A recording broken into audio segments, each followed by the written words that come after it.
Halo semuanya, di sini saya Rala Copiona akan menjelaskan pemilihan umum pertama tahun 1955. Sebelumnya saya akan memperkenalkan diri saya dulu. Nama saya Rala Copiona, saya dari kelas 12 IPA 1 dari SMA Negeri 1 Terbagi Besar. Nah, yang akan saya bahas di sini adalah materi tentang pemilihan umum pada tahun 1955. Kira-kira apa sih tujuan dari pemilu 1955 ini? Pemilu 1955 ini bertujuan untuk memilih wakil-wakil rakyat yang akan duduk dalam parlemen dan Dewan Konstituante. Pemilu 1955 ini dilaksanakan pada masa kabinet Burhanuddin Harahap dan dilaksanakan dalam 2 tahap. Kurang lebih 39 juta rakyat Indonesia memberikan suaranya di kotak-kotak suara. Dikatakan pemilihan umum 1955 ini merupakan tonggak demokrasi pertama yang ada di Indonesia. Kira-kira mengapa ya? Nah, ini beberapa alasannya. Yang pertama, keberhasilan penyelenggaraan pemilu ini menandakan telah berjalannya demokrasi di kalangan rakyat. Yang kedua, rakyat telah menggunakan hak pilihnya untuk memilih wakil-wakil mereka. Yang ketiga, banyak kalangan yang menilai pemilu 1955 merupakan pemilu yang paling demokratis yang dilaksanakan di Indonesia. Nah, seperti yang saya katakan tadi, pemilu 1955 ini dilaksanakan dalam 2 tahap. Tahap pertama, untuk memilih anggota Dewan Parlemen. Tahap kedua, untuk memilih anggota Dewan Konstituante. Nah, selanjutnya pada tahap pertama, ini digunakan untuk memilih anggota DPR atau Dewan Perwakilan Rakyat. Nah, tahap pertama ini dilaksanakan pada tanggal 29 September 1955 dan hasilnya diumumkan pada 1 Maret 1956.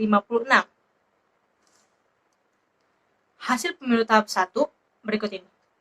Partai Nasional Indonesia memperoleh 57 kursi. Yang kedua, Partai Masyumi juga memperoleh 57 kursi. Yang ketiga, Partai Nahdlatul Ulama 45 kursi dan Partai PKI 39 kursi. Itu merupakan 5 besar partai 4 besar ya. Merupakan 4 besar partai yang berada pada pemilu tahap pertama. Selanjutnya pada tahap kedua. Tahap kedua ini untuk memilih Dewan Konstituante. Nah, tahap kedua ini dilaksanakan pada tanggal 15 Desember 1955 dan hasilnya diumumkan pada 16 Juli 1956. Dewan Konstituante itu bertugas untuk apa sih kira-kira? Nah, Dewan Konstituante itu bertugas untuk membuat undang-undang dasar tetap untuk menggantikan undang-undang dasar sementara tahun 1950.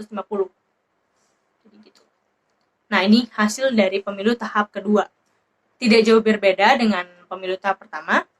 Partai Nasional Indonesia memperoleh 119 kursi, Partai Masyumi memperoleh 112 kursi, Partai Nahdlatul Ulama memperoleh 91 kursi dan Partai PKI memperoleh 80 kursi. Nah, yang selanjutnya, pemilu 1955 menghabiskan biaya cukup besar.